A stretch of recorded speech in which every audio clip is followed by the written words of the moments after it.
So, what do you do when it seems like God is nowhere to be found? When you talk to Him, you pray, and it's just quiet. When life is falling apart and it seems like He's not there, I'll bet you've been there in that space where you feel like God is nowhere to be found. And you're not alone. It happens in the Bible. In fact, the great King David says, "God, where are you? Why have you left me?"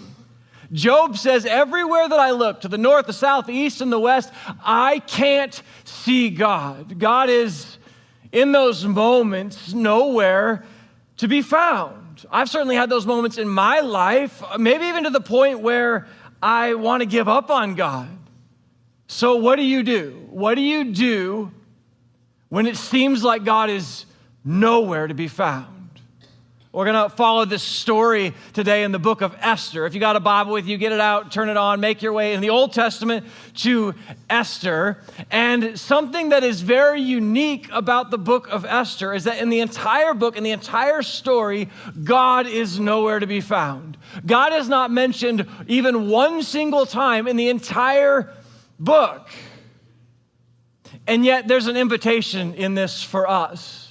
He's not there. He's not seen. And yet there's this invitation for us to look and go, but is He there?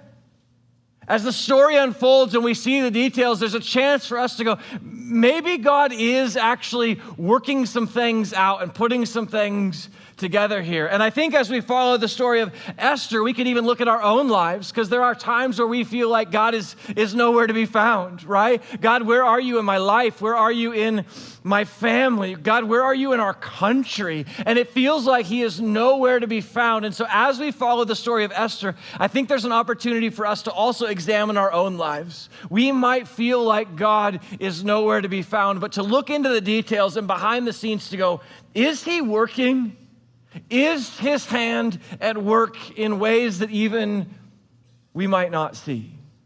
So that's what we're going to do today. Esther is where we are. We're going to cover the whole book. And so I'm going to do a bunch of sort of paraphrasing and summarizing, but I want to read a little bit right here at the beginning, because this is going to set the scene for us and tell us sort of where we're going in this book, again, that makes no mention of God. Here we go. Esther Chapter 1, verse 1, here's what it says. The author writes, "This is what happened during the time of Xerxes. The Xerxes who ruled over 127 provinces, stretching from India to Cush." So we have our setting. We're in the 5th century or so BC, and we are in Persia. The king at the time is a guy named Xerxes. His empire is so big, it goes all the way from India all the way to Egypt. And as readers, right here in these first few words, as readers of this story, we have to ask a question. How did this end up in the Bible? Why is there a story about Persia and its king in the Bible? Because the Old Testament is about God and about His people, the Jewish people. So how do we get this story that starts out that goes, this is a story about Persia and its king? Well, remember, a while before this, about 100 years before this, the Jews are conquered in Jerusalem, and they are exiled by a country called Babylon. Babylon rules over the Jewish people for a while. Persia comes and conquers Babylon, and so then Persia takes over the Jewish people, and they're now ruling all this land where the Jews have been taken into exile.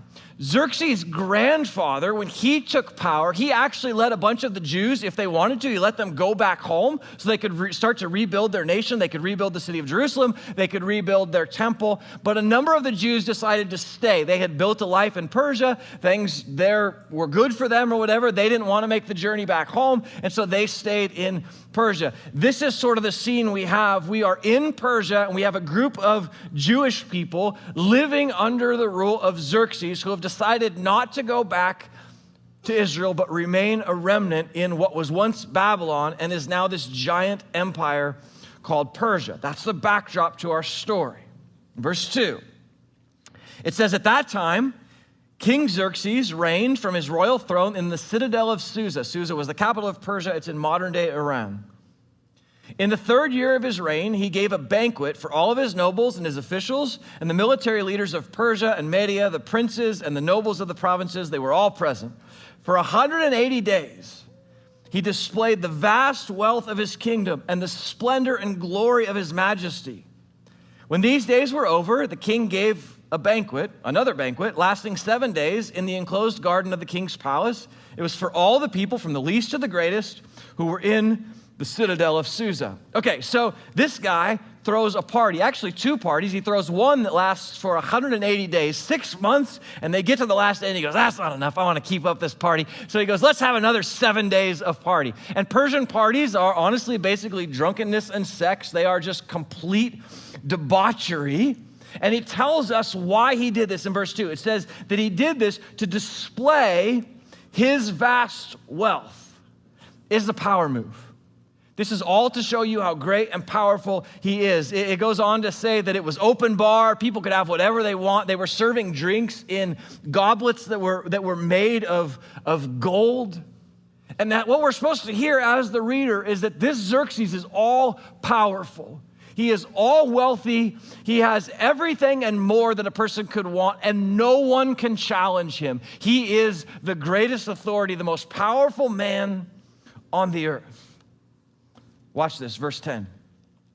It says, on the 7th day, when King Xerxes was in high spirits from wine, he commanded his 7 eunuchs who served him, and he said to them, bring before him Queen Vashti, wearing her royal crown, in order to display her beauty to the people and to the nobles, for she was lovely to look at. So he goes, listen, you've seen my wealth. You've seen the kind of parties that I can throw. Now I'm going to bring my wife in here. She's really good looking. I'm going to bring her in here, and I'm going to parade her around so that you can see not how great she is, but how great I am. Like, the guy's a total scumbag, right?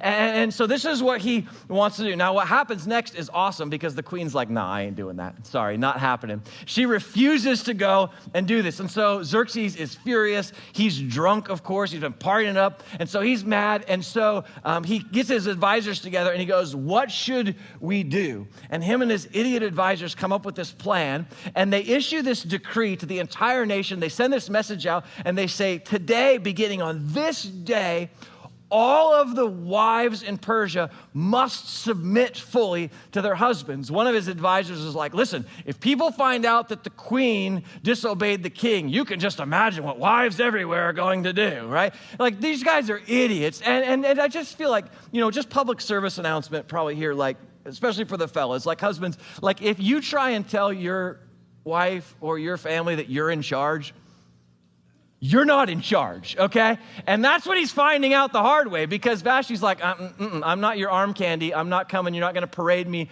around like this. Well, he is powerful, and so he goes, fine. Then you're out. And he removes her as queen. And somehow, that's the end of chapter 1. And you go, well, wait a minute. Where's God in this story? And like, why is this even in the Bible? The Jewish people, by the way, when they tell this story, they use puppets. Maybe I should have done that today. It's a puppet story to them. But it's this story that is about their people, and yet God is not seemingly there. And it's not so far a great story about the Jewish people. And you're just wondering, like, why is this here if it's not telling us about God? We turn the page and we go to chapter 2. And Xerxes goes, hey, I need a new queen. And so he has a beauty pageant from which he's going to choose his next wife. And we meet a young woman named Esther. Look at chapter 2, verse 5. It says, now there was in the citadel of Susa a Jew of the tribe of Benjamin. He was named Mordecai. He was the son of Jair, the son of Shammai, who was the son of Kish, who had been carried into exile from Jerusalem by Nebuchadnezzar, king of Babylon, among those taken with Jehoiachin, king of Judah. So we meet this guy named Mordecai. His grandfather was, or one of his ancestors was taken in this exile when Babylon conquered Israel. It says Mordecai had a cousin named Hadassah, who he had brought up because she had neither father nor mother. This young woman, who was also known as Esther, had a lovely figure and was beautiful. Mordecai had taken her in as his own daughter when her mother and her father had died. Okay, so we're introduced to these two Jewish people, Mordecai and Esther. They are cousins. Mordecai is likely much older than Esther because he raised her. Her parents died, and he raised her as his own daughter. Now, some scholars believe that Mordecai wrote this story. Many people would argue that the book should probably be called Mordecai because it's really about him more than it is about Esther. But we meet these two people, these two Jewish people living in Persia at the time, still sort of exiled from their homeland. We meet Esther. She is this young woman, and what we learn is she is apparently good looking. The next verse tells us that she gets invited into the beauty pageant. She sort of gets scooped up, and Xerxes says, go get all the good-looking young women and bring them to me. And she wins the beauty pageant. The king is more attracted to Esther than any other woman. He likes her, and so he chooses her to be his queen.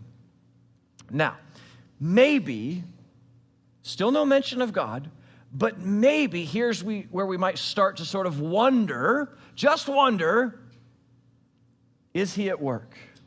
Because Esther's not really supposed to be there. Her ancestors should have gone home decades ago. She should be back in Israel, back in Jerusalem.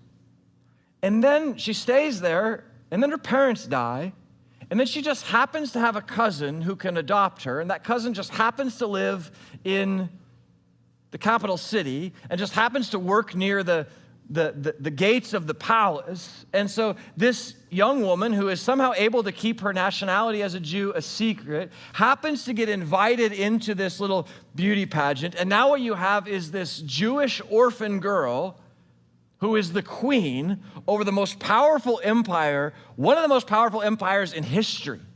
And there's part of it at this point in the story where you start to scratch your head and go, that sounds like a lot of coincidences.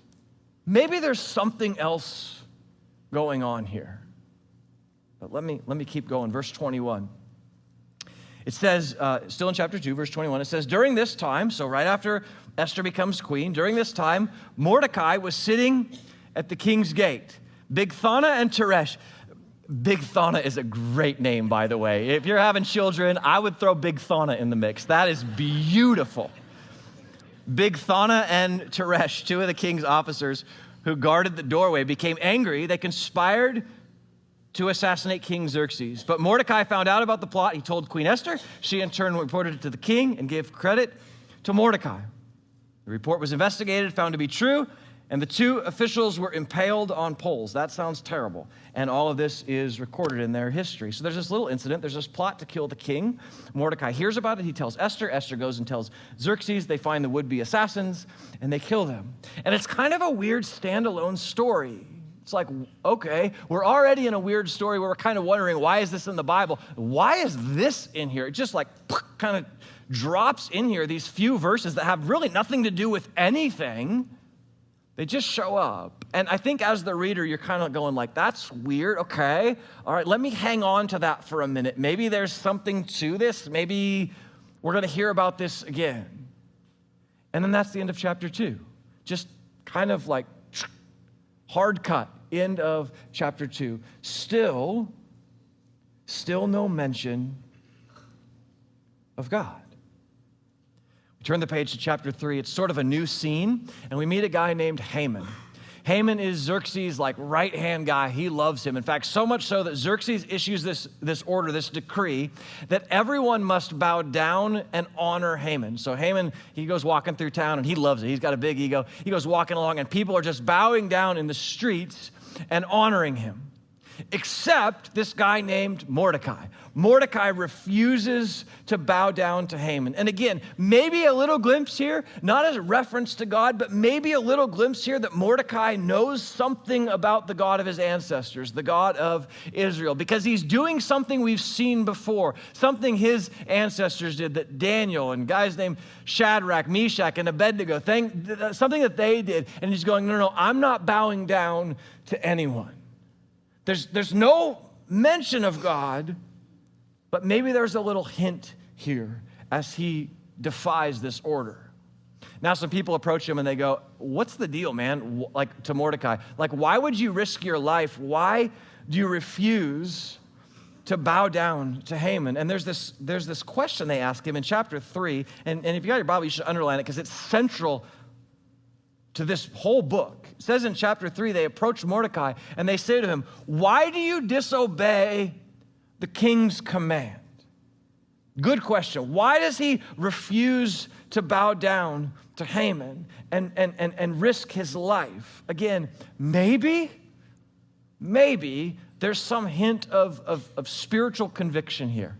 There's something in his soul that is acknowledging, I know I'm not supposed to bow down to idols or human beings. There's something in me, there's something I know, I'm not supposed to do that. Like, we don't have clarity on that yet. We're not sure that that's what's going on, but maybe.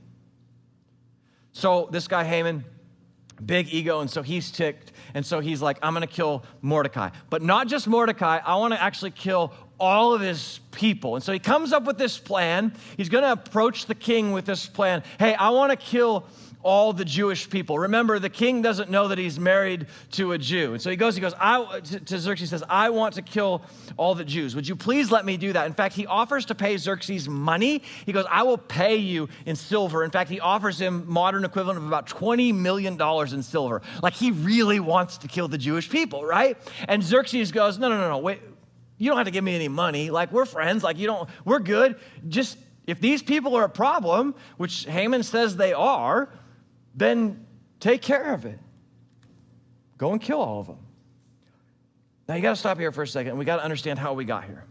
This Haman guy, we got to understand a little bit about who he is. He's the bad guy, of course, in the story. And when the Jewish people tell this story and they're doing their little puppet show, Haman, when they reference Haman or he comes on the scene, kids are told to boo and hiss at Haman. So you can boo at me if you want. But we learned something about this Haman guy earlier, who he is earlier in chapter 3. It started out this way, describing Haman or talking about who he is. The beginning of chapter 3 said, after these events, King Xerxes honored Haman, who's the son of Hammedatha, who is an Agagite. Okay, we learned this guy, this is really important, this guy Haman is an Agagite. What the heck does that mean? It means that he came from someone named Agag. Okay, who's Agag? Well, Agag was a Canaanite king that we've actually read about in the Bible before this. Back in 1 Samuel chapter 15, Saul is the king of Israel, and Saul is tasked with conquering all of the promised land. They're going through and they're taking out these nations so that they can hold the promised land. And God tells Saul very specifically to go and take out the Amalekites, and he says to him, do not spare anyone.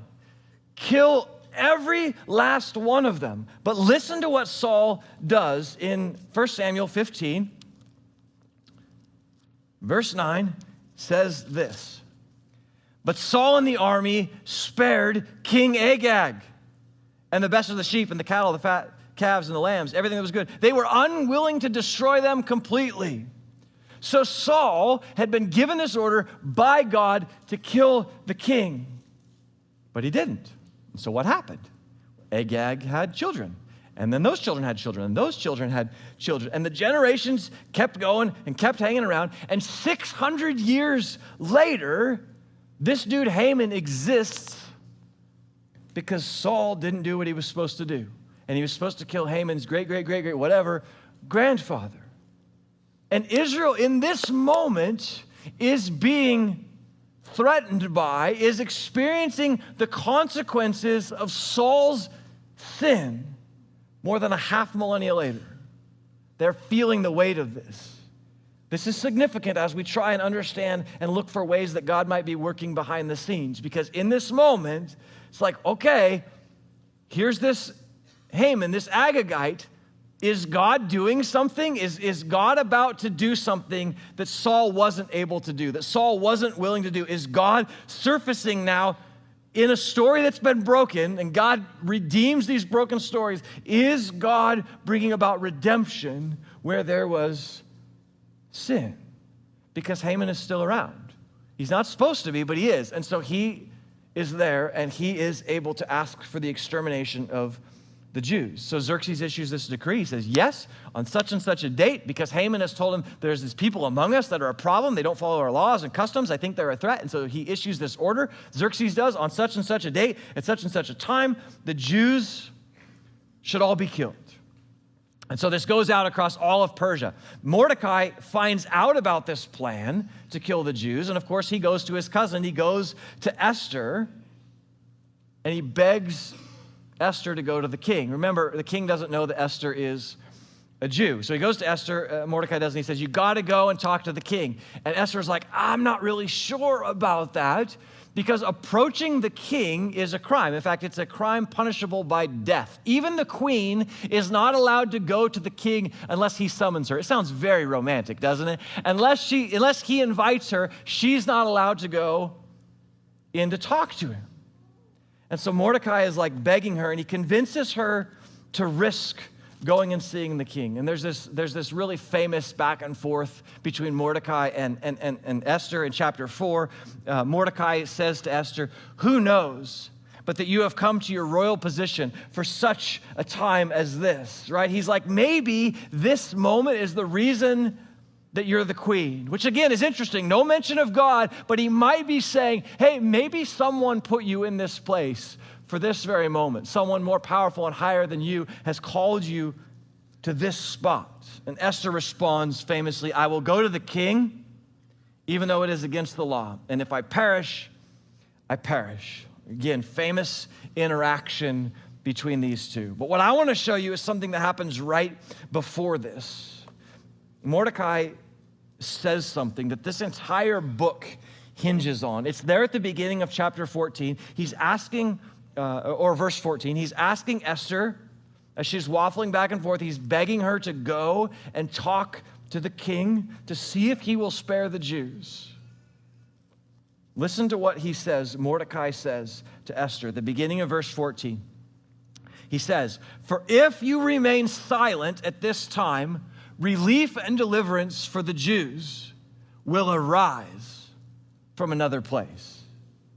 If you don't go and do this, it's okay. We'll be saved by some other means. Isn't that interesting? What does that sound like? That sounds like faith, doesn't it? That sounds like some belief, some faith that there is something or someone who has the ability to deliver them from this situation, that there is someone greater than even the mighty Xerxes, who we've spent 4 chapters reading about how incredibly powerful this guy is. There's something here that Mordecai is like, maybe even if you don't go do this, God will provide. Esther, I don't know how he's going to do it, but somehow I believe, I have faith that God is going to deliver us, that he is going to work this out. He's going to show up. Like I think this is the central hinge point to this whole book, that Mordecai believes, and he submits to Esther and to us, the reader, like I don't know how, but I trust that God will provide. In faith, he says, I'm not sure, but I trust that God will provide. He believed that somehow God would show up, that God was working behind the scenes. If Mordecai is the one who wrote this book, or actually whoever is, they seem to be hinting at this idea that God has been working, even outside of time, even all the way back to Agag, for centuries now, that God has been working, and he sees all the pieces and players on the board, and he's moving about things to save his children. That for this very moment, God has a plan, and maybe Mordecai can't see that whole plan, but God intends to work things out for his people. There seems to be a hint at this, like maybe God is working something out behind the scenes. Let me tell you about the rest of the story and how it goes, and then we'll come back to this idea that God was nowhere to be found. It starts to get maybe more obvious that God is at work, or you believe in a whole lot of coincidences. So what happens next is Haman really wants to kill Mordecai. And so he thinks to himself, how should I kill him? What would be like the worst way to die? And he gets this idea that if I impale him on a stake, I think that would be pretty bad. There's a lot of that going around in this book. So he builds this 75-foot tall structure, this pole up into the air, because he goes, I want everyone to see what I'm about to do so that they can see how powerful I really am. So he goes about constructing this 75-foot pole.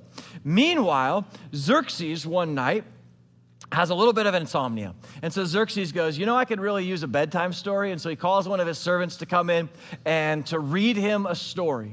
And the place that the servant opens up to in the history book is a story about a time that there was a plot to assassinate Xerxes, and how someone heard about this plot and related to the queen, and she came and told the king about it. Remember that story back in chapter 2 that was just sort of stuck in there? It was like, why is that in there?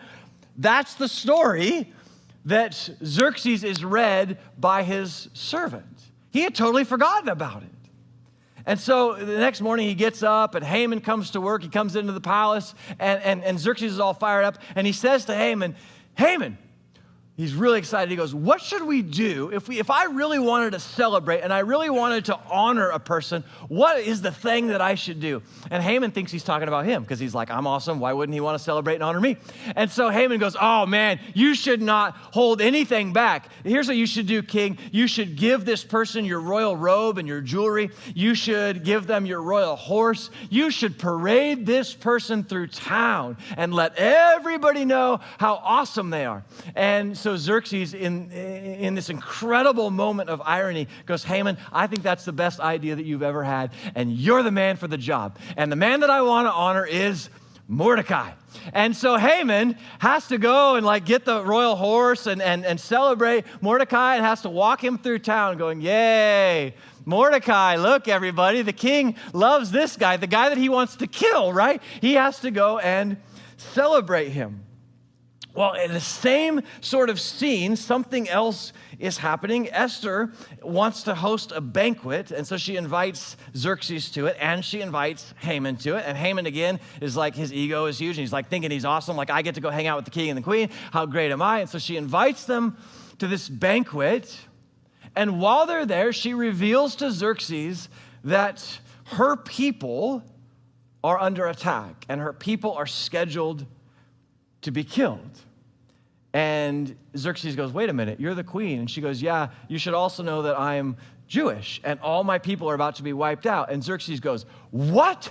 Like, who would ever do this? Who's trying to kill you? And she goes, yeah, it's, your boy Haman over there. He's trying to take us out. And so they're having this banquet, and Xerxes, again, is wasted, and he's furious. And so he storms out of the room, and Haman begs Esther for his life. In fact, he falls on her to beg for his life. And at that moment, Xerxes walks back in the room, and he thinks that Haman is hitting on his wife. And so now he is super mad. And so he says, that's it, Haman, I've had enough of you. You approach the queen like this, you're a dead man. Like, I'm going to kill you. I just have to figure out how I want to kill you. And in that room, he has a servant, this guy named Harbona. And Harbona looks out the window and he sees a 75-foot pole. And in this awesome moment of irony, he goes, ooh, I have an idea. Pick me. How about that? And Xerxes has Mordecai impaled on the very pole that he had constructed to kill Mordecai, which would be the beginning of the extermination of the Jews.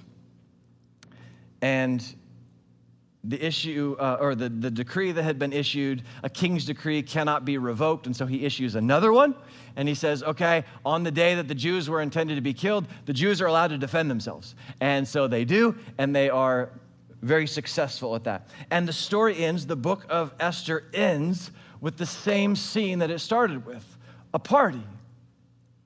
A party to celebrate the faithfulness of God and that the Jewish people had been protected and had been rescued from genocide. Still, not one single mention of God. But the purpose before us as readers is to look into the story and trying to figure out or try and see where God might have been at work. Because again, he's not mentioned by name, but perhaps there are ways that he was working, that we could see his hand at work. And I don't know why he's not mentioned by name.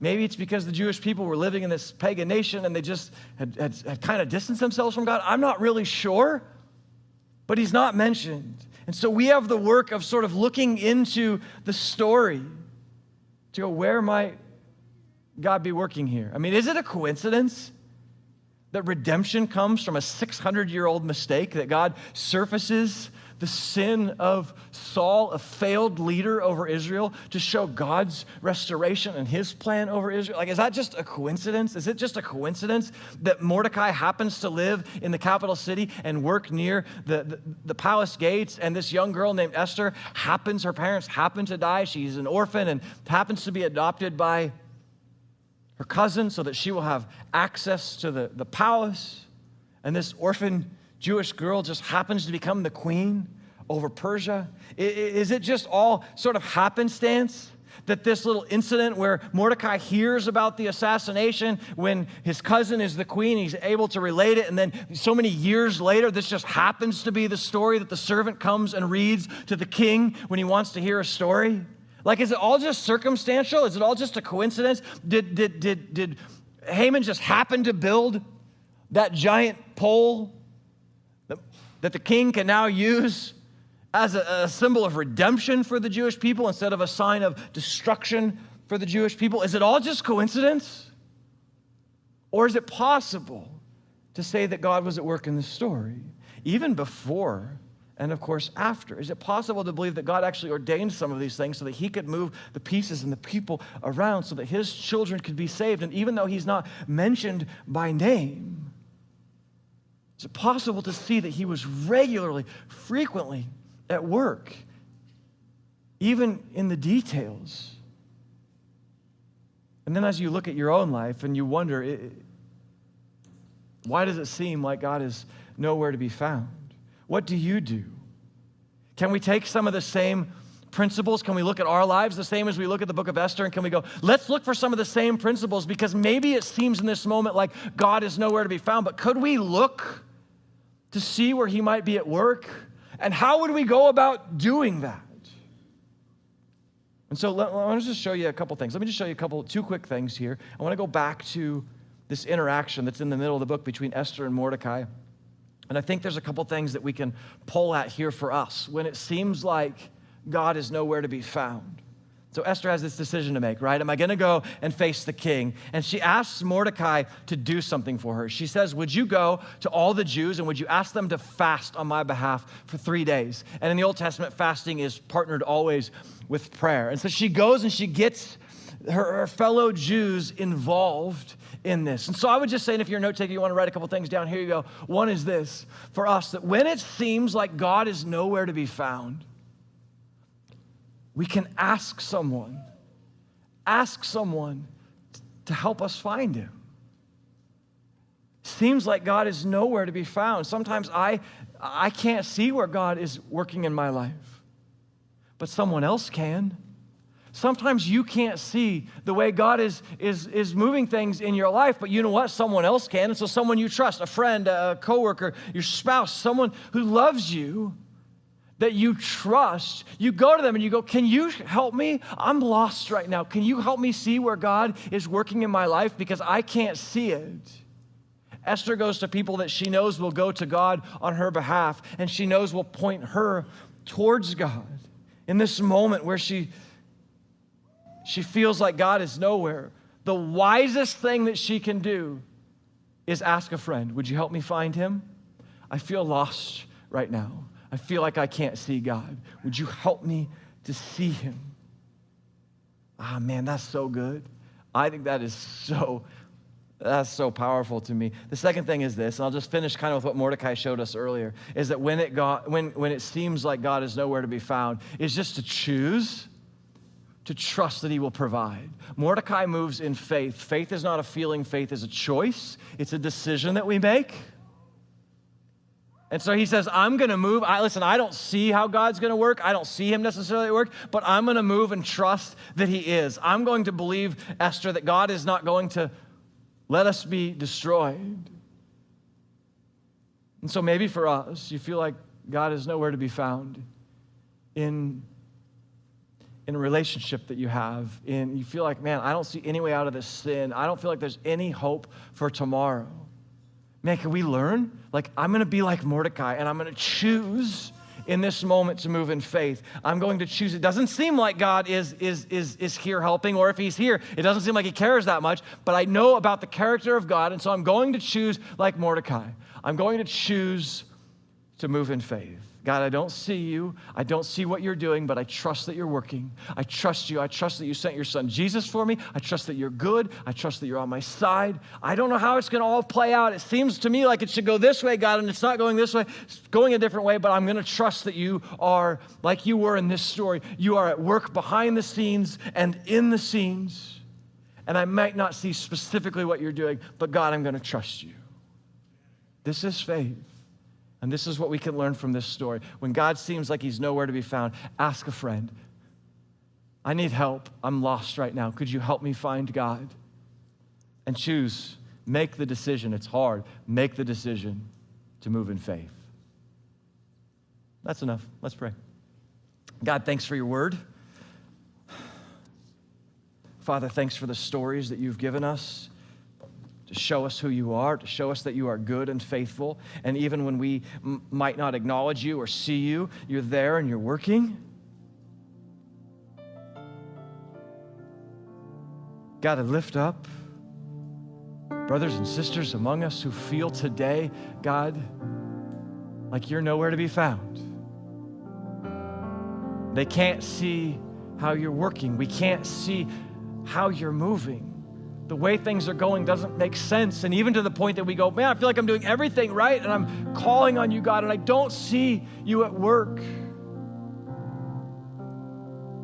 God, would you help us first to trust you, to know that you're good, to know that you are working so far beyond our circumstances and our present condition for your glory and our good. But God, would you help us if we're lost to seek out a friend, to say, I can't see where God is working. Could you help me find him? Could you help show me?